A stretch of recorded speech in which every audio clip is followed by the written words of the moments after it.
I realized that many of the students no longer know what happened in EDSA. And sabi ko, parang sayang naman yung minarcha natin sa EDSA.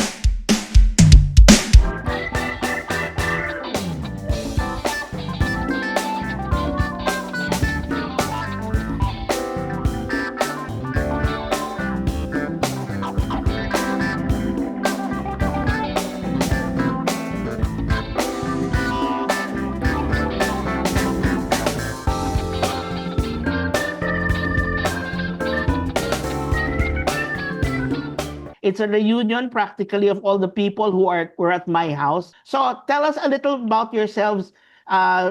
First, we go with the president of the law student government at that time, Attorney Gao Pronove. Introduce yourself, Gao. Hi, I'm Gal Pranove. I am now a greenpreneur. So I do a lot of renewable energy development, and my background is in environment and climate change.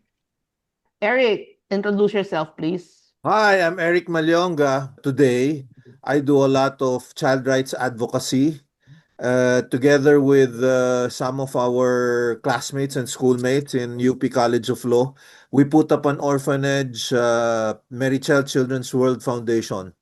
So this is what we do, and we'd like to continue our advocacies in the various fields like stewardship of the environment, being a guardian of human rights, and doing what we ought to do, being a parent to all children. Thank you, Eric. Thank Maricar, you. introduce yourself, please.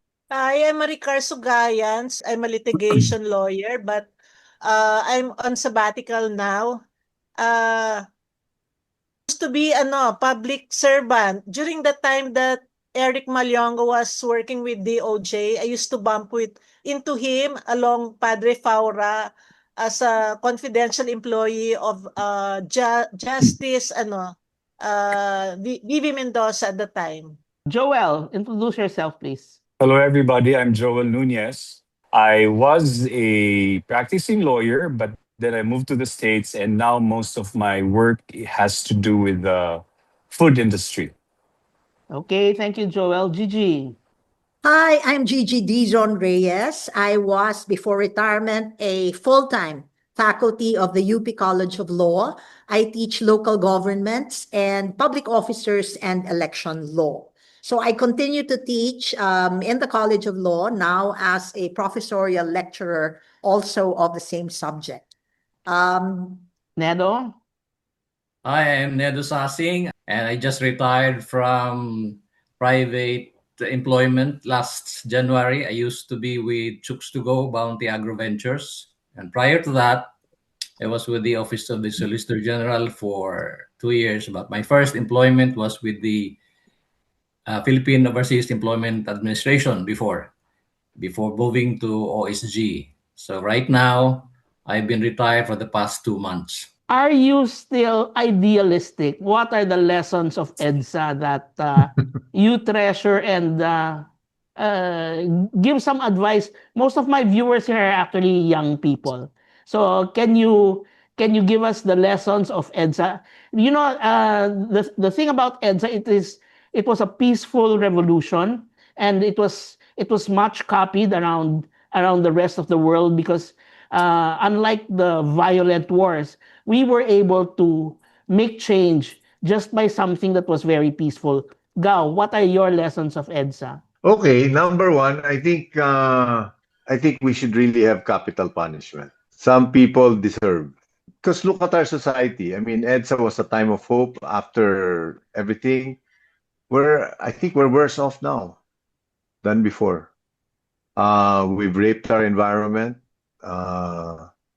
We have no institutions that are, I mean, our institutions are very frictional, dishonest, corrupt. We have a Congress that, is pointing fingers at each other for their thievery. We've hit a new bottom, and I'm looking for the new EDSA.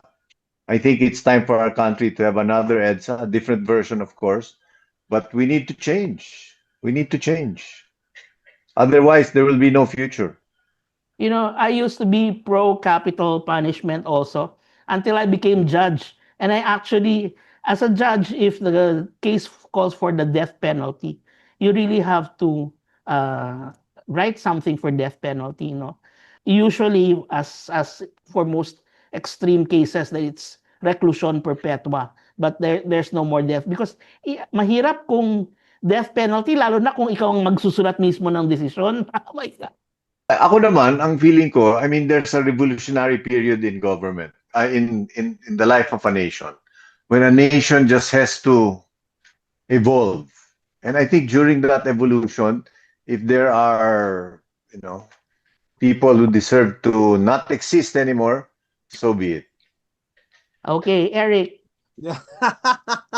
Nakaka-excite naman yung mga topics dito. I support the proposal of Professor Joe Laureta when he said that the name of Marcos, President Expunge. Ferdinand Marcos Sr. be expunged from the rolls of the UP and UP College of Law. I support that proposal. I also support the proposal that they actually be posthumously disbarred. Not only Marcos, but also this past dictator, Rodrigo Duterte. Digong. Yes, I support that. There was a lot of outrage. And I think that also started people moving towards solidarity. With whom shall we unite? And what is the unifying factor? That is how EDSA began. And it was interesting. And people were getting outraged by what was happening, na hanggang dito na lang ba ang makakamtan ng Pilipino? Ito na lang ba ang destiny ng mga Pilipino na loloko-lokohin, na bibisit-bisitin ng mga taong nakaupo at namumuno sa ating bansa? Naghalit ang mga tao eh. Sobra na. Tama na. Palitan na. Yun ang naging reklamo. So this is the lesson of EDSA.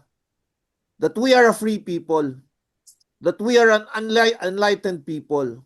That we will no longer allow ourselves to be betrayed.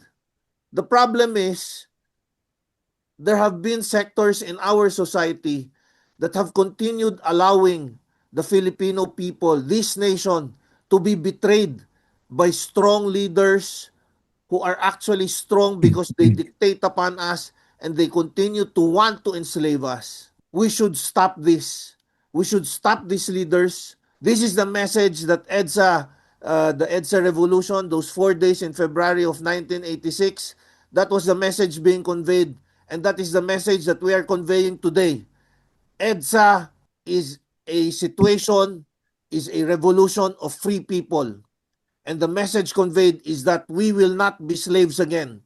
Kung sino man ang namumuno sa ating bansa na gustong lipulin uli ang ating bansa, ang ating sambayanan, hindi na natin papayagan. Ayoko na. Even if it will have to result in what Gao Pronove has been saying, a tougher time when people have to serve the penalty for betraying our people. Maybe even the death penalty. And I think one of the regrets that I have is that early on, I think there was, a period in our lives, no? There was a period where we have, I think, almost forgotten about EDSA. After we had graduated, after we had become lawyers, we all became busy with our own lives. We were We were more concerned with the day-to-day, our families, starting a family, getting food on the table, etc. No? So parang for some time, nakalimutan natin yung EDSA. Now, why am I saying this? Now, I realized as a teacher, and I realized that many of the students no longer know what happened in EDSA. So, nung na-realize ko na hindi na nila naaalala kung anong nangyari sa EDSA, and sabi ko, parang sayang naman yung minarcha natin sa EDSA. we forget that we need to constantly remind the new generation, the next generation, about what happened in EDSA. Yun nga, the miracles that happened in EDSA, how the confluence of so many factors brought about a miracle. Can you imagine a dictator, a very stronghold dictator, Ferdinand Marcos Sr., was in power, had martial law proclaimed in the Philippines, and he has been there for more than 20 years. So can you imagine kung ganon kalakas yung kapit niya, and yet tayo, we were just students, and we were willing to march to EDSA, forget all our self-interest, and go there in order to think about, for a change, the interest of our nation and of our people. So, para sa akin, it's very important that they learn the lessons of the past, that the young ones learn the lessons of the past. Why? Because if you do not know the lessons of the past, how can we move forward? During the last election, a lot of the students volunteered, no? As in, the students were coming to me crying, "Ma'am, we can't have class because we feel so bad about the results, etc." Sabi ko, you shouldn't be crying because it's not sadness. Sabi nga ni Eric, and I agree, it should be rage. We should get angry at the bad things that are happening, and we should look to these lessons in order to move us forward. Di ba? Ano yung kasabihan? Ang hindi marunong lumingon sa pinanggalingan, hindi makakarating sa paroroonan. Kailan sa inyo magiging sobra na, tama na? So, I keep telling my students, kung kami, we botched our chance. Sabi ko, you still have that chance. You still have that opportunity. Do not lose hope. Hindi dapat ibenta ang mga boto. Pag binenta mo ang boto mo, para mong binenta ang kaluluwa mo. That's correct. Let Kasi us- pag let binenta us- mo yung boto mo, yung nagbayad sa'yo, they will try Babawiin. to recoup. Babawiin. Oo. They will try to recoup that. They'll think about it as an investment. Remember, yung boto mo na yon, ang ibig sabihin, pang sariling interes, yung gagawin din o ibinoto mo. We should try to think about the interest of our country and the interest of our people. Yun ang kailangan isulong natin para umasenso naman ang buhay nating lahat at ang buhay ng ating bansa. Maricar? It has to be waged step by step. We must strengthen our democratic institutions. We must support the leaders, our leaders now, especially those in the opposition who are fighting for the values we have fought for in EDSA.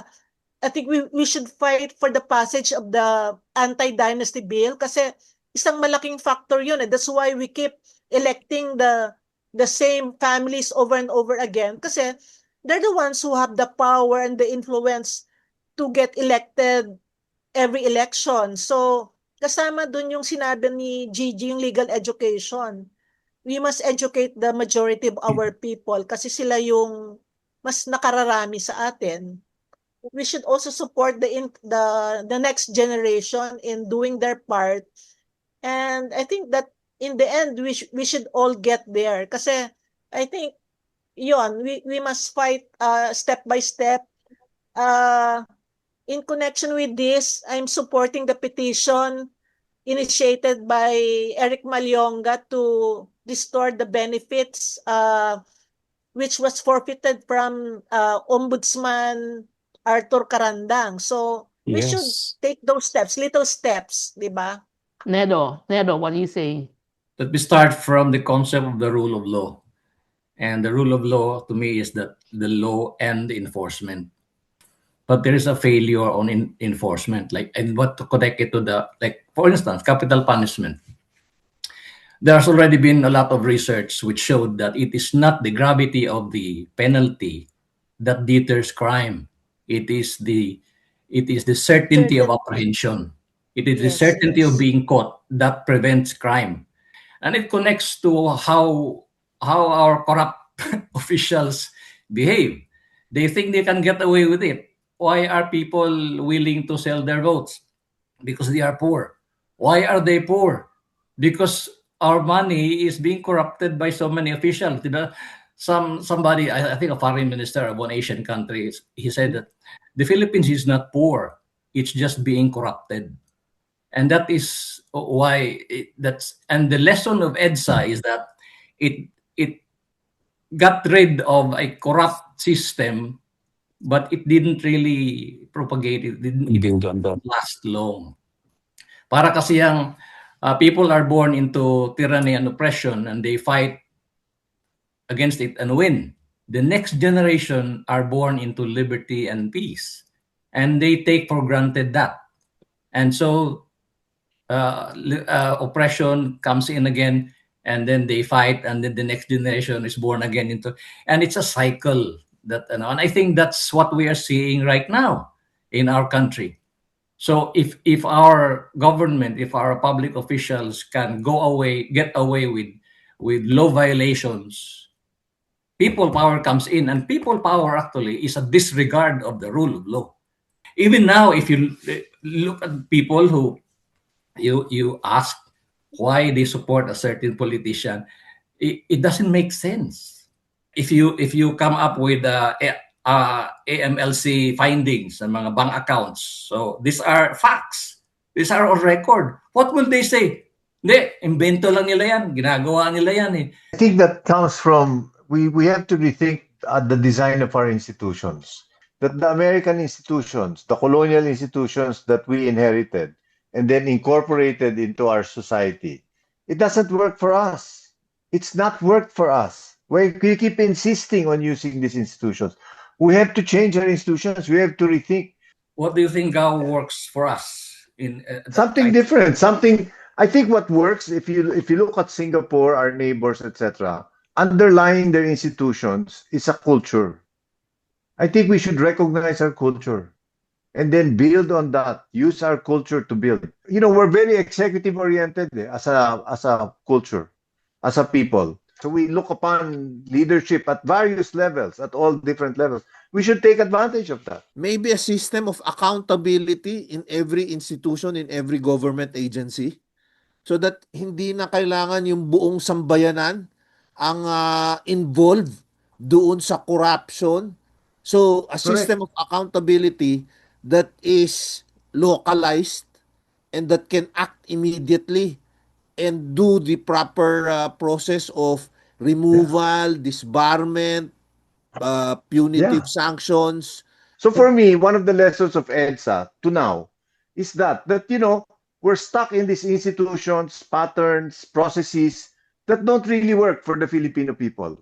And Congress is full of that. When you listen to Congress debating, they use all these technicalities. Nawawala yung essence ng debate, which is, nagnakaw kayo eh. Diba? Now we have to prove it in a preponderance, beyond the reasonable doubt, all concepts that are foreign to us. Joel, And you these are haven't standards. said anything for this round. What's your comment?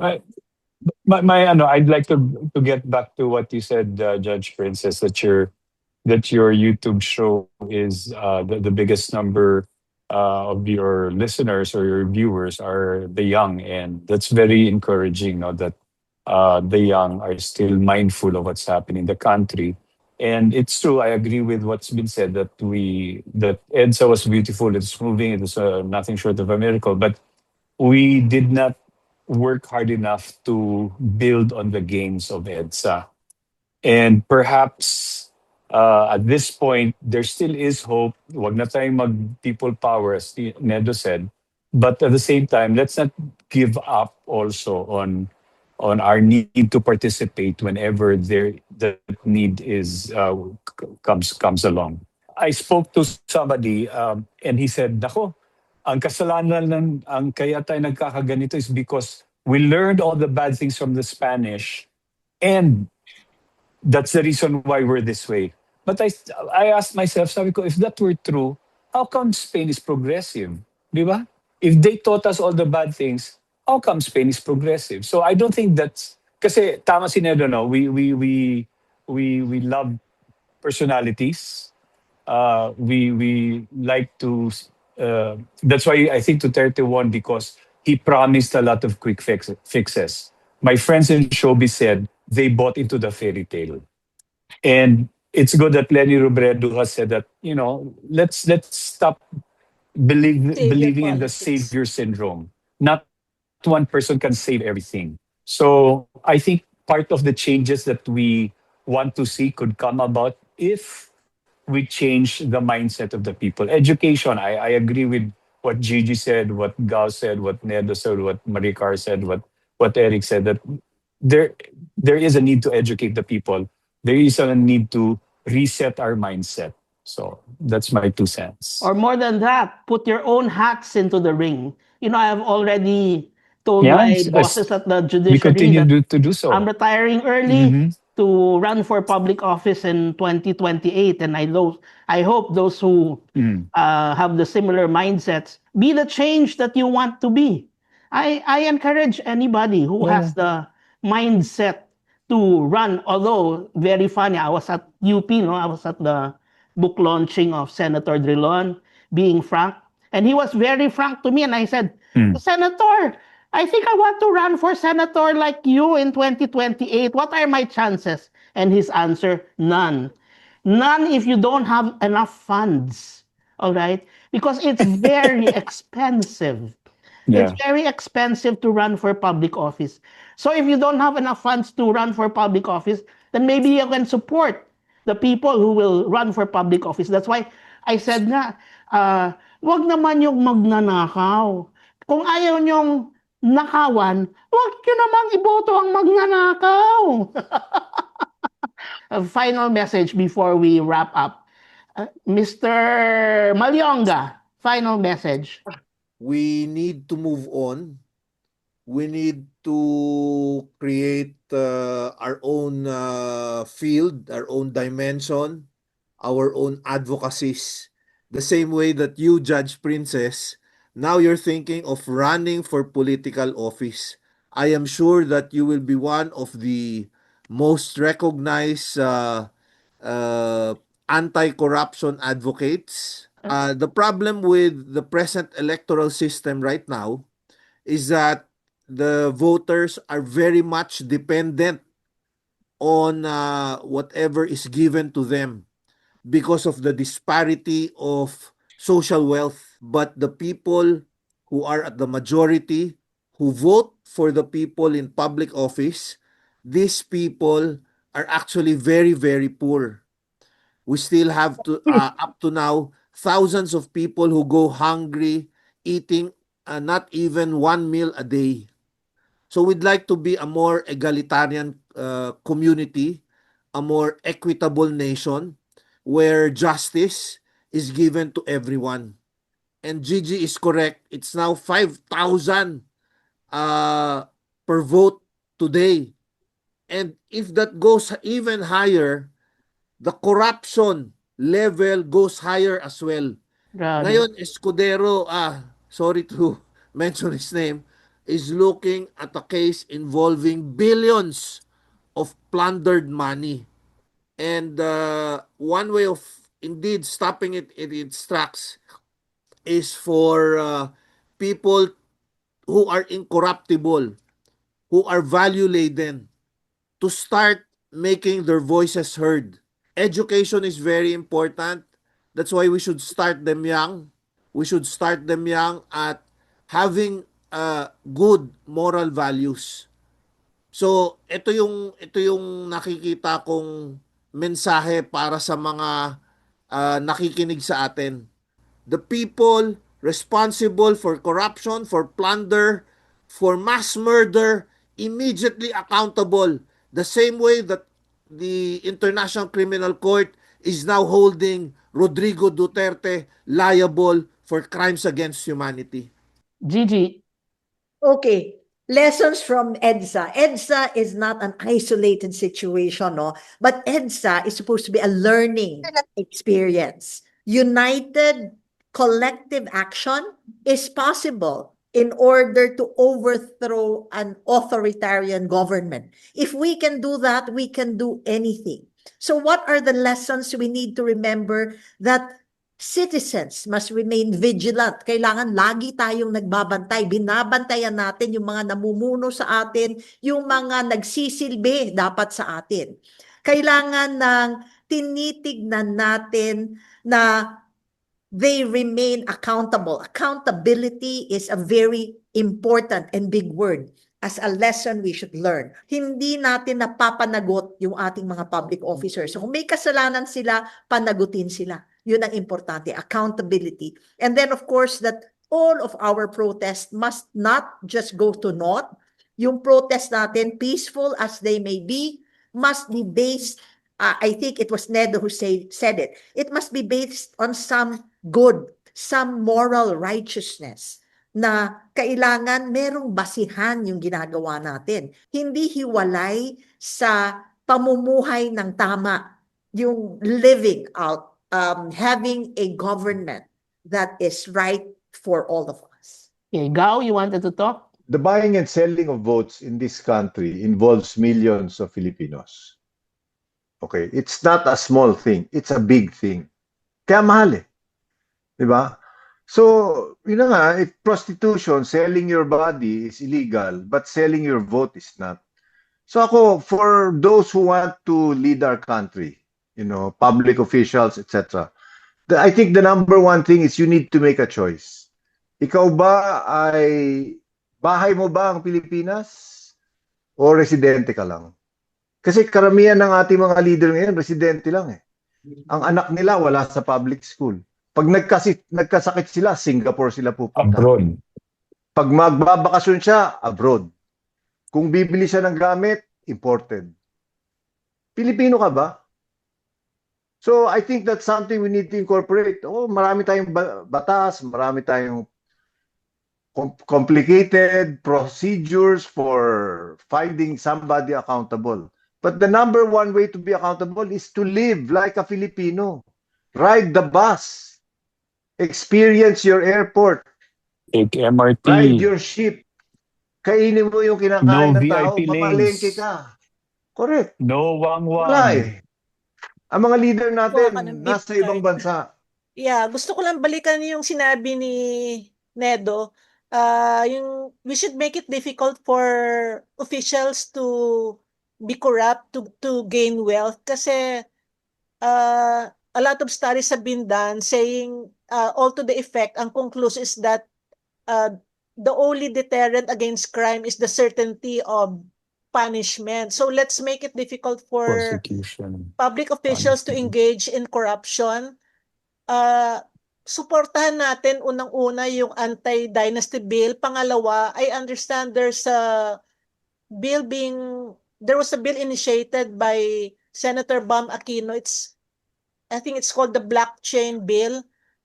I don't know the details, but to make it short, it's a bill All that bids. makes every government project transparent. So hindi pwedeng mag-insert ka lang, parang nakikita yung progress. So yung ganon, parang let's take it step by step kasi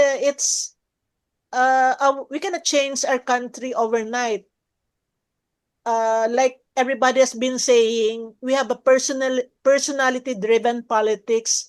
Let's move away from that. Kailangan issue-based. That's what we should educate our people about. So, yun, we should start with the bills and the leaders that we support. The leaders that we have now, which support the values which we have. Let's support them. Okay, Nedo? All of the above. Actually. That's the challenge and the warning, the lessons that we've been talking about. Not just, EDSA can be a catalyst, but eventually we have to look at the nature of yun yung tinatawag nating cognitive dissonance ng Pilipino, na iba ang ating sinasabi, iba ang ating dinedeclare na pinaniwalaan, pero pagdating sa gawa, iba rin. Nangyayari naman yan sa ating mga politiko. Yung mga promises nila na ganito. I think it goes beyond that eh. It's a dilemma in itself eh. So yan, kailangan mong i-educate yung Pinoy. Sino mag-i-educate sa kanila? Kailangan mong i-enforce yung batas. But the enforcers themselves, well, not all of them, but some of them are the ones who violate the very law that they are supposed to enforce. Di ba? Basta wag talagang ibenta ang boto. Wag niyong ibenta ang kaluluwa niyo sa demonyo. Yeah, Kasi kung ang maluklok yung mga magnanakaw, kawawa talaga ang bayan. Joel. Yeah, there's Joel.